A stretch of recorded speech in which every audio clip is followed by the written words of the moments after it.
Good evening, visitors. Welcome to the Australian War Memorial's last post ceremony. My name is Troy Clayton, and joining us today from the Royal Australian Air Force is Wing Commander Lisa McNaughton. We warmly welcome the family of Private George Leopold Harris, whose story will be told shortly. We are honoured to acknowledge His Excellency Mr. Christophe Penoir, Ambassador of France to Australia, General Benoit Puga, Grand Chancellor of the Legion of Honour, France, Mrs. Isabelle Puga, and the accompanying delegation. We are also honoured to acknowledge Vice Admiral David Johnston, Vice Chief of Defence Force. We welcome the veterans who have served, those that are still serving, and the families that love and support them.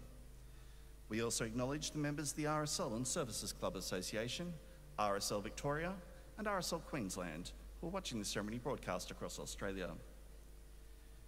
During this evening's ceremony, wreaths will be laid at the base of the pool of reflection by family and visitors to the memorial.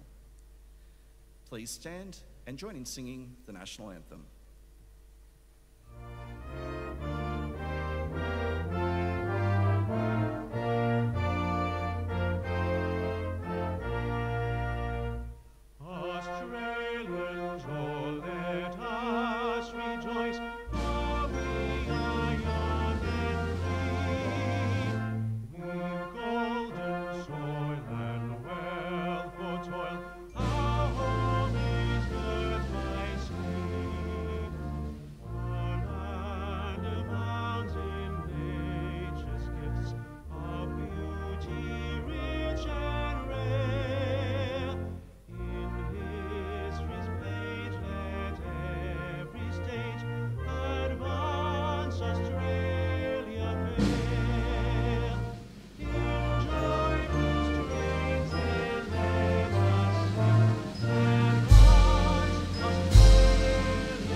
If you're able, please be seated. The Australian War Memorial was the vision of Charles Bean, Australia's First World War official historian. Bean landed with the Australian troops on Gallipoli and stayed with them at the front through to the end of the war. The idea of this national memorial and museum came to him at Pozières, France, in the depths of the bloody fighting of 1916. Bean's idea was that this would be a place where families and friends could mourn their loved ones buried in faraway places. It would also be a place that could help all Australians understand what these men and women had endured and what they had done for us. Bean's vision, to which we remain true, is best expressed as inscribed in the entrance to the memorial's galleries. Here is their spirit, in the heart of the land they loved, and here we guard the record which they themselves made. Tonight, we'll read the story behind just one of those on the Roll of Honour, which lists the names of more than 102,000 men and women who have given their lives for us in war and operations for more than a century. But first, we present a lament, Flowers of the Forest. Wreaths or floral tributes will now be laid at the base of the pool of reflection.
Today we remember and pay tribute to Private George Harris. George Leopold Harris was born in Northampton, England on the 7th of September 1884, the son of George and Annie Harris.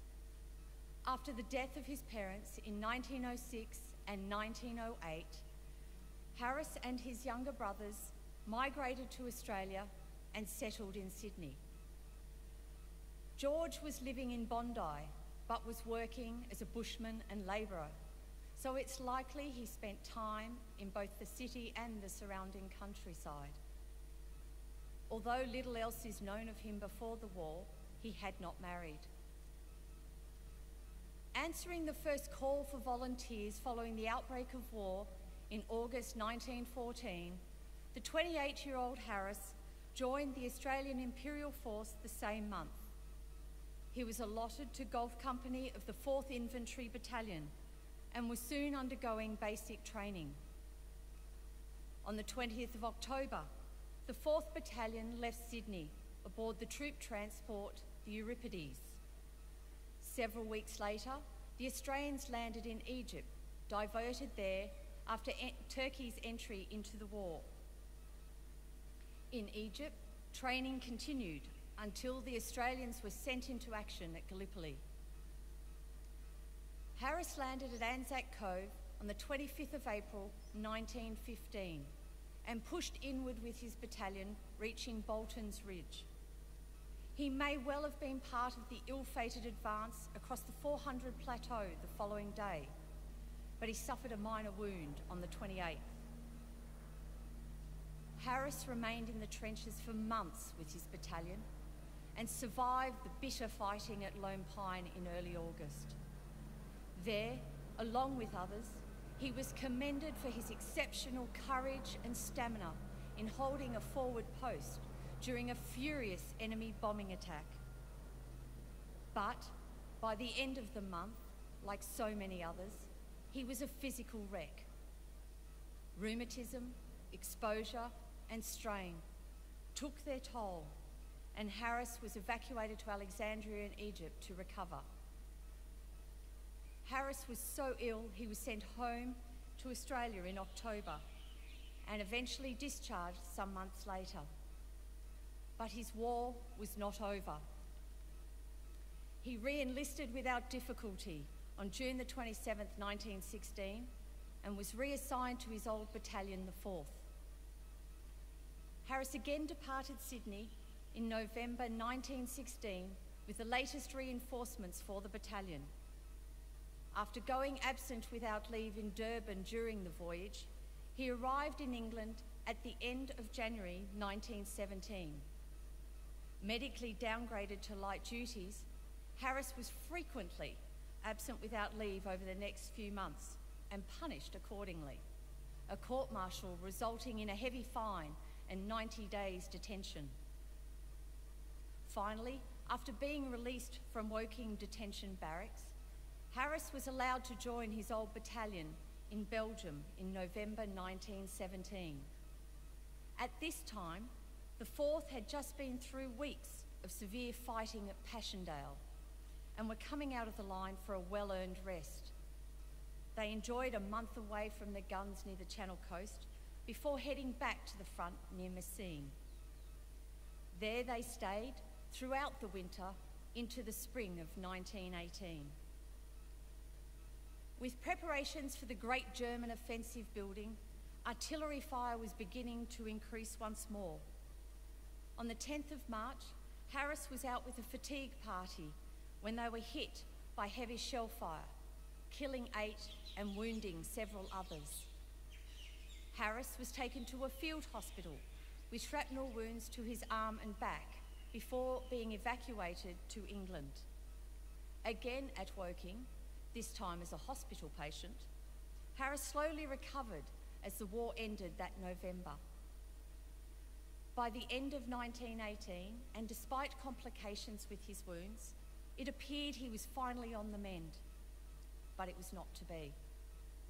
On the 23rd of March 1919, just over a year since being hit in Belgium, Harris was again admitted to hospital in Weymouth with cerebral symptoms resulting from his wounds and died from a blood clot on his